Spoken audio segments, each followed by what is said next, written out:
Hello and good morning everyone. I welcome you all at Uvos IS. I hope everyone is doing well. So today is 8 December 2024 and we are going to discuss important news and articles from The Hindu newspaper. So let's see the topics which we are going to cover here today. But before starting the video, for PDF join Telegram channel Eduverse IS. This is a Telegram channel. You will find this channel in a description box. इसकी जो link है वो आपको description box में मिल जाएगी. वहां से आप जाकर इस चैनल को ज्वाइन कर सकते हैं, जहां पर आपके साथ इस पूरे एनालिसिस की पीडीएफ और जो डेली हमारा डिस्कशन होता है उसकी पीडीएफ यहाँ पर शेयर की जाती है.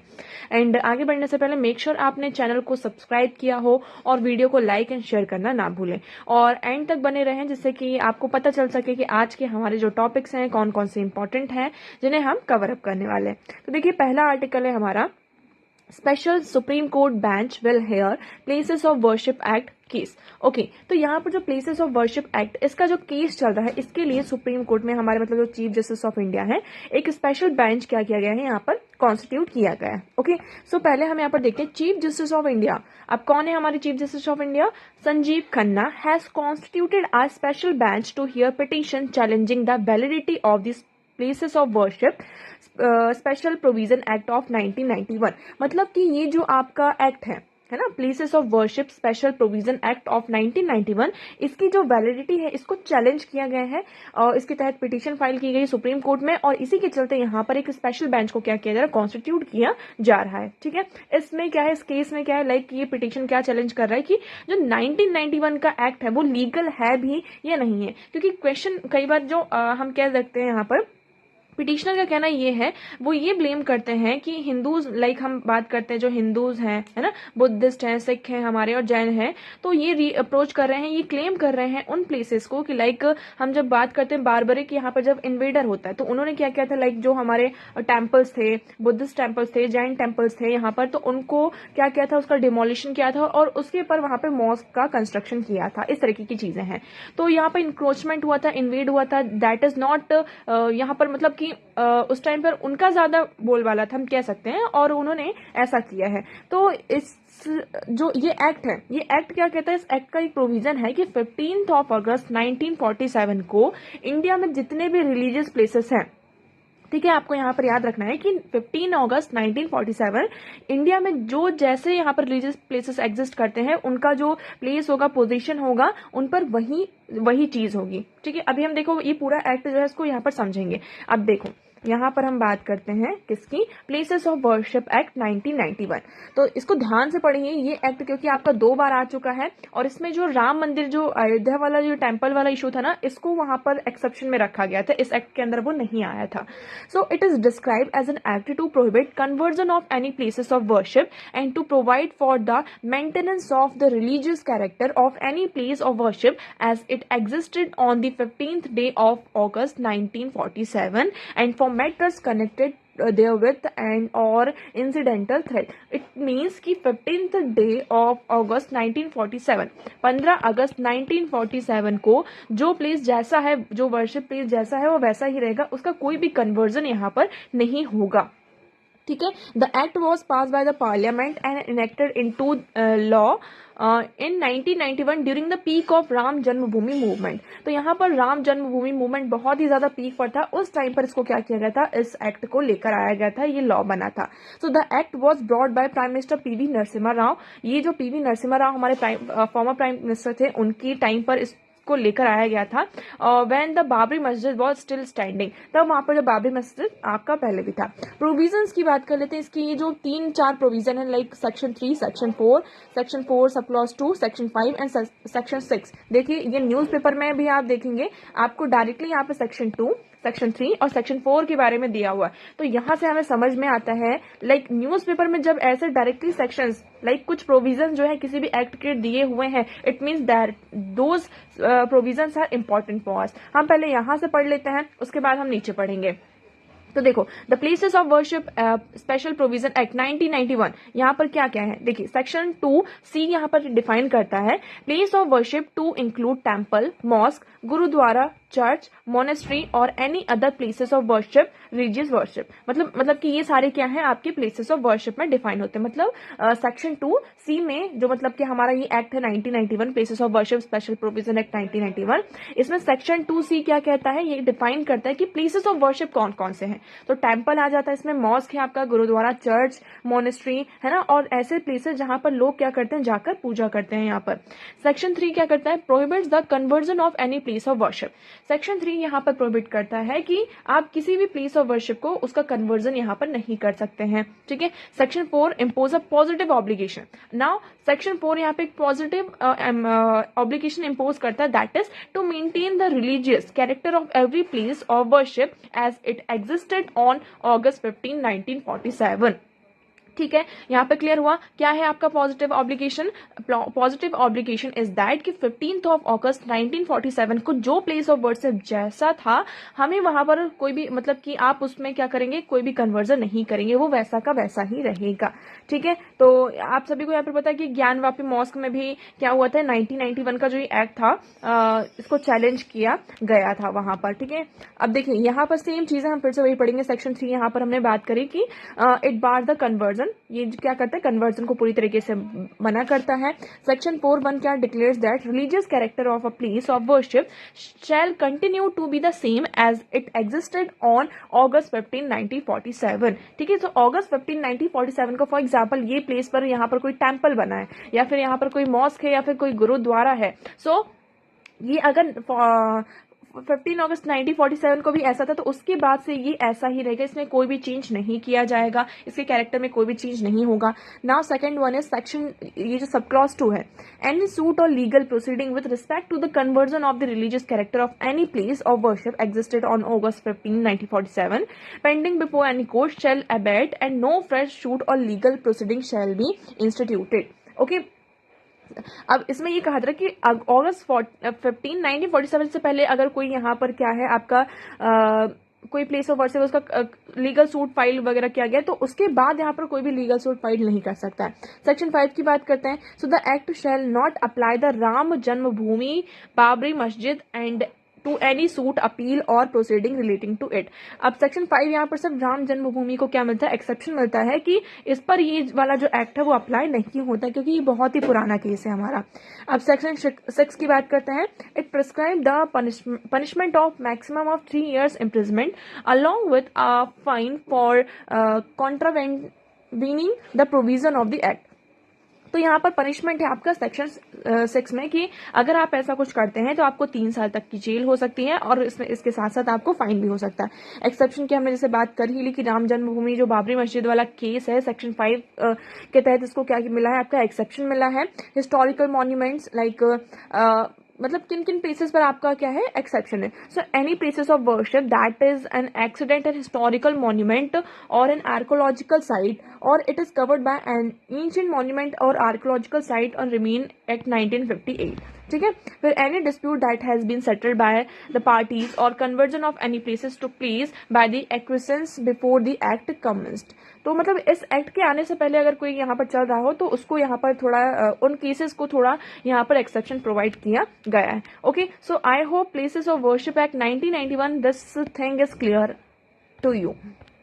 चलिए आगे बढ़ते हैं, नेक्स्ट हम बात करते हैं। यहाँ पे आपका एक छोटा सा है, mobile phone addiction leads to sleep deprivation. तो देखिए ये बहुत ही कॉमन है। Healthy India, happy India, prevent illness, promote wellness. तो आप ये बता दिया जाए तो फियर ऑफ मिसिंग आउट आज के टाइम पे लाइक जैसे ये सोशल मीडिया इतनी तेजी से यहाँ पर ग्रो कर रहा है, सो fear of missing out like हमने शॉर्ट फॉर्म में से हम फोमो भी कहते हैं, है ना। फोमो हो रहा है, इससे फोमो हो रहा है, इट मीन्स मतलब कि सोशल मीडिया में हमारे आसपास जो चीजें चल रही हैं, कहीं मैं उस ग्रुप से उस चीज से क्या हूं, मिस आउट ना हो जाऊं। ये जो एक फेयर है ये लोगों को बहुत ही ज्यादा क्या करे, एक तरीके से डिप्रेशन की तरफ आगे ले के जा रहा है।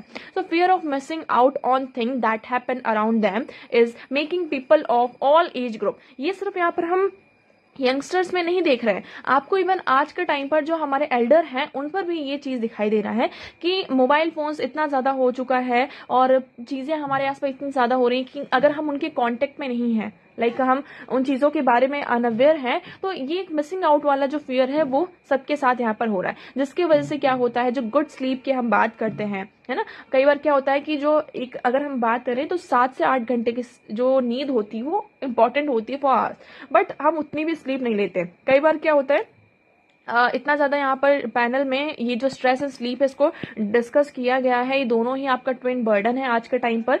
तो इसमें यह है कि mobile phone uses has become the new age alignment for many people as they think smartphones are the only way to recreation.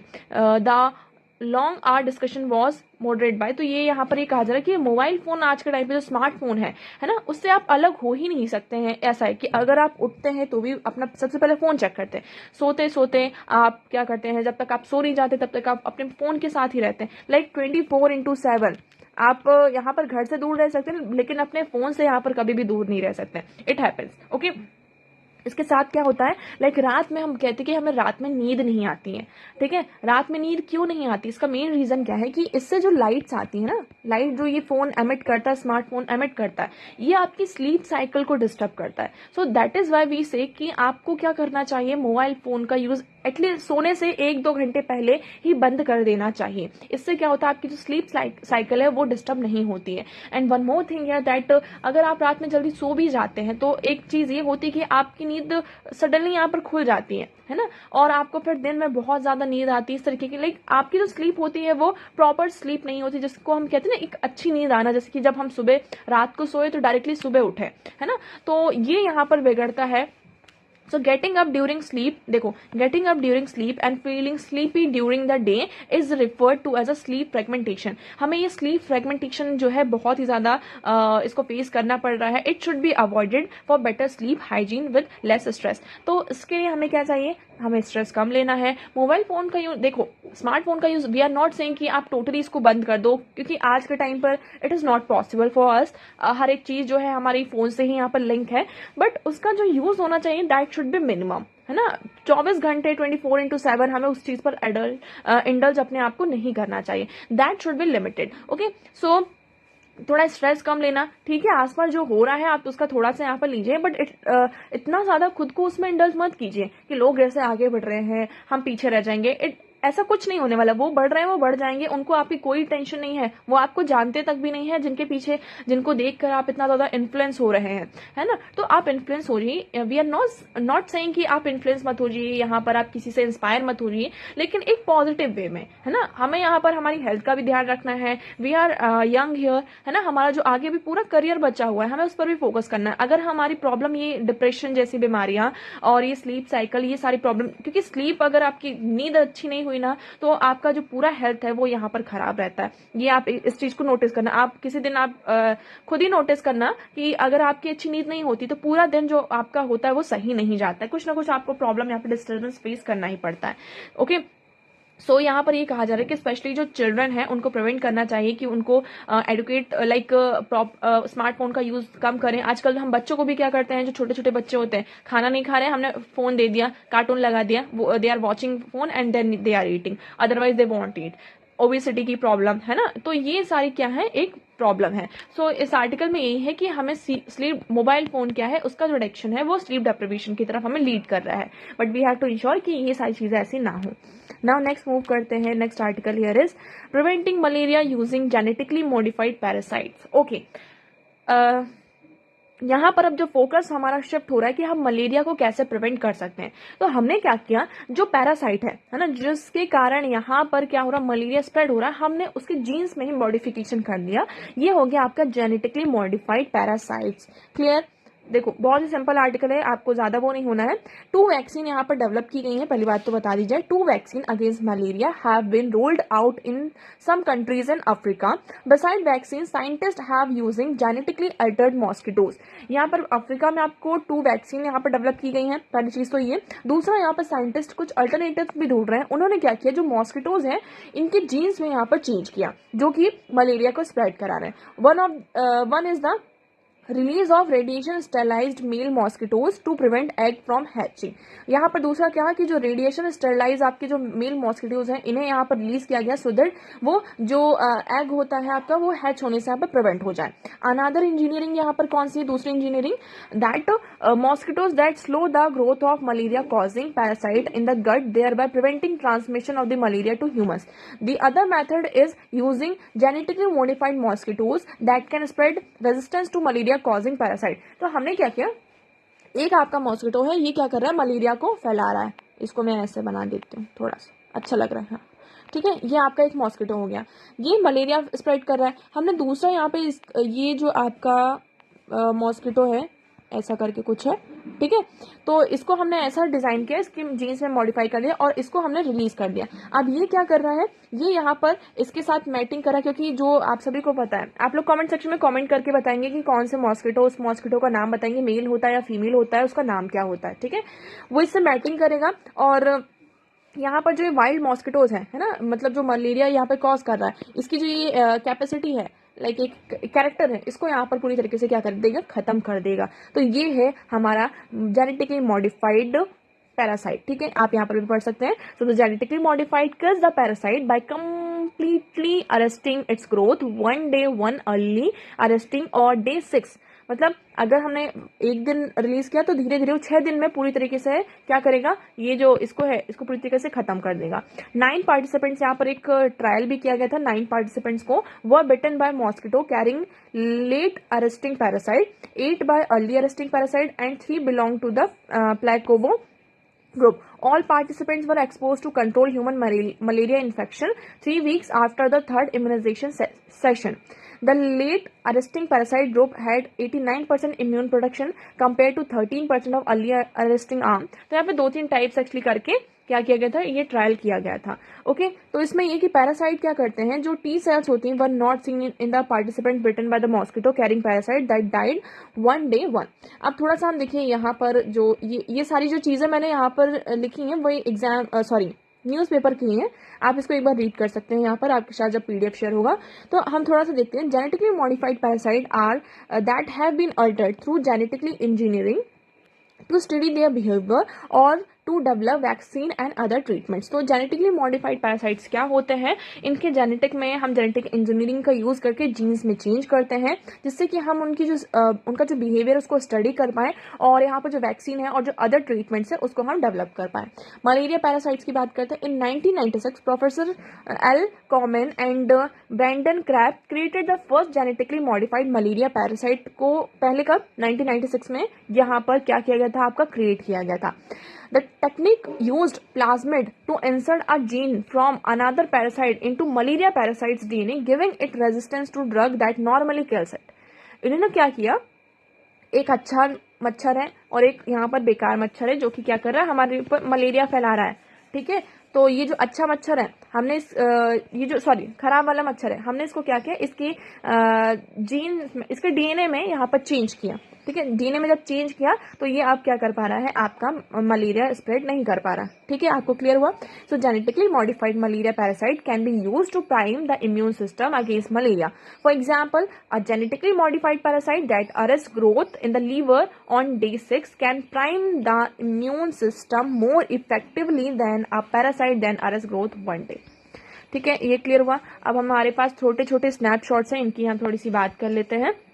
Single mutation can make H5N1 spread among humans. तो यहाँ पर देखिए H5N1 ये आपका हर Sunday आ ही रहा है newspaper में, तो आप इसको अच्छे से प्रिपेयर करिएगा please. I am telling you again and again, H5N1 ये क्या है, आपका एक एवियन इन्फ्लुएंजा है जिसको हम बर्ड फ्लू के नाम से भी जानते हैं। पहले ये क्या होता था, बर्ड में ही स्प्रेड होता था, बट अब क्या होने लगा, धीरे धीरे ये पोल्ट्री जो हमारे फार्म है, कैटल्स हैं, इनमें इसका स्पिल ओवर देखने को मिल रहा है और ये क्या कर रहा है, म्यूटेट कर रहा है अपने आप को। That is the biggest problem here.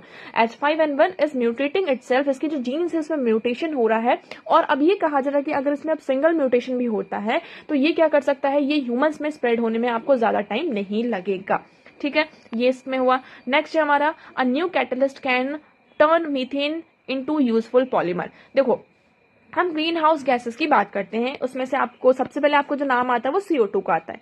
एक और गैस है जिसका नाम क्या है यहाँ पर, मीथेन। CH4 आई गेस इसका फॉर्मूला होता है, मुझे एग्जैक्ट पता नहीं, बट हाँ मुझे as far as I remember it is CH4।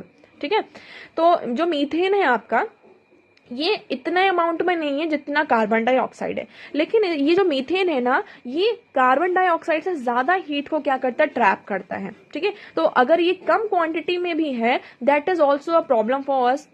Okay, so although less abundant than carbon dioxide, methane gas contribute disproportionately to global warming because it trap more heat in the atmosphere than carbon dioxide. ये हमारे atmosphere में ज्यादा heat को trap करता है in comparison to CO2. That is a big problem here. Okay, so MIT के कुछ engineers हैं, उन्होंने एक न्यू कैटलिस्ट को डिजाइन किया है जो कि क्या कर सकता है, मीथेन को कन्वर्ट कर सकता है इन अ यूजफुल पॉलीमर। किस में कन्वर्ट कर सकता है, यूजफुल एक पॉलीमर में कन्वर्ट कर सकता है in a room temperature, I mean at a room temperature and atmospheric pressure, which could make it easier to deploy at site of methane production such as power plant and cattle barns. तो यहाँ पर कहा जा रहा है कि जैसे कि पावर प्लांट्स हैं, कैटल बर्न्स हैं, यहाँ पर अगर हम इस कैटलिस्ट का यूज करते हैं तो मीथेन आपके पॉलीमर में कन्वर्ट हो जाएगा, तो वो हीट को ट्रैप नहीं करेगा। क्लियर? ओके, चलिए आगे बढ़ते हैं। नेक्स्ट है हमारा coffee wilt disease link to gene transfer from fungus. तो यहाँ पर कुछ नहीं, जो कॉफी के प्लांट्स हैं उसमें एक फंगस है, वो बहुत ही जल्दी ट्रांसफर हो रहा है। तो यहाँ पर हमने कई सालों से थोड़ी स्टडी करी, 30 हिस्टोरिक जो स्ट्रेन है और मल्टीपल जो डिसीज है जो कॉफी बेल्ट में, कॉफी प्लांट में हमें इनका आउटब्रेक देखने को मिल रहा है, इसमें इन्वेस्टिगेशन की गई तो हमें ये पता चला है कि एक कौन सा है, हाँ ये जो पैथोजन कौन सा है आपका, ये फ्यूसेरियम ज़ाइलेरियो, इसको क्या प्रोनाउंस करेंगे आई डोंट नो, आप लोग देख लीजिएगा थोड़ा सा, मुझे इसका प्रोनाउंसिएशन रियली नहीं आ रहा है। सो Xylary oids has adapted to coffee plants। ये क्या कर लिया इन्होंने, कॉफी प्लांट्स को पूरी तरीके से अडॉप्ट ही कर लिया। उसके बाद हमें ये देखने को मिला है कि एक नया जो अनादर फंगल है उसका नाम क्या है, F. ऑक्सीस्पोरम। तो इसने क्या किया है, ये इसके साथ जो F. ज़ाइलेरॉइड्स है इसके साथ यहाँ पर आ गया है ना, इसका एक सेगमेंट बन गया है, जिससे कि जो एबिलिटी है कॉफी प्लांट्स को इन्फेक्ट करने की और ज्यादा यहाँ पर इनहेंस हो गई। मतलब ये दोनों मिलकर अब क्या करें, कॉफी प्लांट्स को यहाँ पर इन्फेक्ट कर रहे हैं। ठीक है, क्लियर? चलिए आगे हमारा आज का जो लास्ट आर्टिकल है उसको भी डिस्कस कर लेते हैं हम। लास्ट आर्टिकल वैसे हमने इसको डिस्कस किया हुआ है, प्लास्टिक बैन। यहाँ पर वर्ल्ड प्लास्टिक बैन की तरफ एग्री क्यों नहीं कर रहा है। देखो ये आर्टिकल बहुत अच्छा है, इसमें आपको डिटेल में दिया हुआ है कि लाइक हमारा भी क्या हुआ था, 5th inter governmental negotiating committee यहाँ पर थी on plastic pollution was conclave delegation from about 170 countries mandate to establish a legally binding treaty to end plastic pollution. यहाँ पर क्या है, हमारा 5th inter governmental negotiating committee थी, उनका मेन ऑब्जेक्टिव ये था, इसमें 170 कंट्रीज थी, कितनी 170 कंट्रीज। उनका मेन ऑब्जेक्टिव लाइक ये था, मेन एम ये था कि हम एक ऐसी ट्रीटी लेकर आए एक, और वो ट्रीटी बाइंडिंग होनी चाहिए जिससे कि जो प्लास्टिक पॉल्यूशन है उसको हम पूरी तरीके से खत्म कर सके। लेकिन हमें क्या दिखाई दे, जैसे कि इंडिया है, चाइना है, डेवलपिंग कंट्रीज की जो हम बात कर रहे हैं, और जितनी भी ऑयल प्रोड्यूसिंग कंट्रीज हैं वो इस चीज पर एग्री नहीं कर रही हैं। ठीक है, so what is global plastic treaty, इसको ही हम ग्लोबल प्लास्टिक ट्रीटी भी कहते हैं। यूनाइटेड नेशन एनवायरमेंट असेंबली, इन्होंने मार्च 2022 में ये एक रिजोल्यूशन का था कि हमें प्लास्टिक पोल्यूशन को एंड करना है, स्पेशली इंक्लूडिंग इसमें हमारा जो मराइन इन्वायरमेंट है इसको भी ऐड करना है।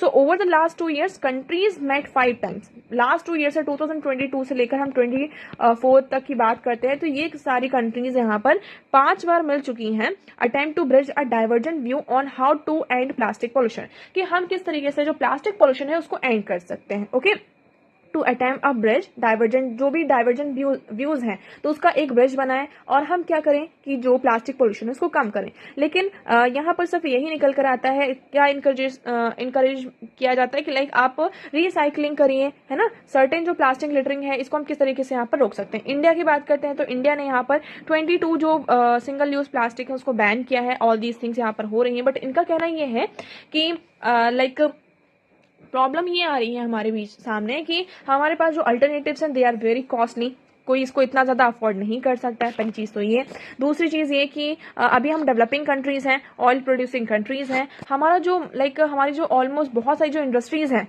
है ना, जो इंडस्ट्रीज है वो क्या कर रही हैं यहाँ पर पूरी तरीके से प्लास्टिक, हर एक चीज में आप देखेंगे आपको प्लास्टिक पैकेजिंग ही देखने को मिलती है। तो ये जो पैकेजिंग इंडस्ट्रीज है इनको भी लॉस होगा। अब प्लास्टिक पॉल्यूशन हमारे लिए कितना प्रॉब्लमेटिक है आप ये देखिए कि ये कहा जा रहा है कि हर साल हम 400 मिलियन टन ऑफ प्लास्टिक क्या होता है, जनरेट होता है। If historic growth trend continues, global production of primary plastic is forecasted to reach 1100 million ton by 2050। तो ये कहा जा रहा है कि अगर इसी तरीके से चलता रहा तो 2050 तक 1100 मिलियन टन ऑफ प्लास्टिक यहाँ पर हम प्रोड्यूस कर लेंगे। ठीक है, और कुछ करे ना करे लेकिन प्लास्टिक का प्रोडक्शन इतना तो जरूर हो जाएगा। Approximately 36% of all plastic produce are use in packaging. और 100 में से जो 36% जो आपकी प्लास्टिक है ना, उसका यूज हम पैकेजिंग में करते हैं, स्पेशली जो सिंगल यूज प्लास्टिक प्रोडक्ट्स हैं ना, फूड एंड बेवरेजेस कंटेनर्स में, इस तरीके से। 85% जो आपका प्लास्टिक होता है वो लैंडफिल में जाता है, अनरेगुलेटेड वेस्ट की तरह यहाँ पर होता है। On top of that about 98% of single use plastic products are produce from fossil fuels. यहाँ पर जो 98% जो प्लास्टिक है वो प्रोड्यूस होते हैं किससे? फॉसिल फ्यूल से। इसीलिए यहाँ पर जो ऑयल प्रोड्यूसिंग कंट्रीज हैं वो यहाँ पर क्या कर रही हैं, इसका यहाँ पर एक तरीके से इसके अगेंस्ट में है ना, इसके फेवर में नहीं आ रही हैं।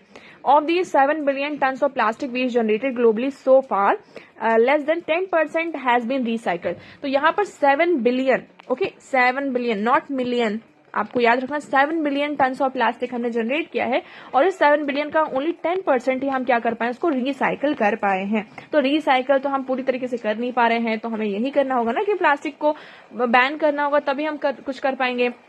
और इससे क्या हो रहा है, जो फॉसल फ्यूल से सिंगल यूज प्लास्टिक है, इससे हमारी ग्लोबल वार्मिंग मतलब कि ग्रीन हाउस गैसेस का एमिशन भी हो रहा है। That is also a big problem here. Okay, so in this the end of the road. तो मतलब ये कहा जा रहा है कि अब कंट्रीज इस पर एग्री नहीं करी तो चीजें खत्म। नो, यहाँ पे INC 5.2 will likely to convene sometimes later next year फिर से मीटिंग होगी। हम फिर से कुछ यहाँ पर ग्राउंड लेकर आएंगे जिसमें हम एक कॉमन ग्राउंड लेकर आए जिसपे सारी जो कंट्रीज हैं, ये जो कार्बन डाइऑक्साइड का एमिशन है, जैसे कि आप सभी को पता है ना, जब 1992 में पहली बार रियो में यहाँ पे यून टॉक्स होती है जिसमें हम एड्रेस करते हैं कि हमें कार्बन डाइऑक्साइड का जो एमिशन उसको कम करना है। लेकिन हम फिर धीरे धीरे, आज 29 ईयर्स हो गए, अब यहाँ पर जो कंट्रीज हैं थोड़ा ज्यादा यहाँ पर फोकस करें कि हाँ हमें CO2 का एमिशन कम करना है। तो धीरे धीरे चीजें यहाँ पर होंगी। स्टार्टिंग में लोगों को समझ में नहीं आता, किसी को भी समझ में नहीं आता, उसको सब लाइटली लेते हैं, बट हाँ विद द टाइम यहाँ पर चीजें संभलेंगी और फिर से हम एक ट्रैक में आ जाएंगे कि नहीं, अब तो हमें प्लास्टिक का जो पोल्यूशन है उसको यहाँ पर रोकना ही है। I hope this article is clear. So आज की न्यूज़पेपर में इतने ही इंपॉर्टेंट आर्टिकल थे जो कि आपके एग्जाम के लिए इंपॉर्टेंट थे। ऑल्दो आप यहाँ पर एक बार गो थ्रू कर सकते हैं, आपको जो भी लगता है यहाँ पर हमें पढ़ना चाहिए, कुछ मिस हो गया तो आप एक बार, आपके साथ ही PDF शेयर कर दी जाएगी, आप एक बार गो थ्रू कर सकते हैं। ओके, सो आज के लिए इतना ही। Thank you so much for discussion. अगर कोई डाउट है, कुछ भी है, वीडियो कैसा लगा, ये भी आप कॉमेंट सेक्शन में एक बार कॉमेंट करके जरूर बताएगा। So that's for all today. Thank you so much for discussion.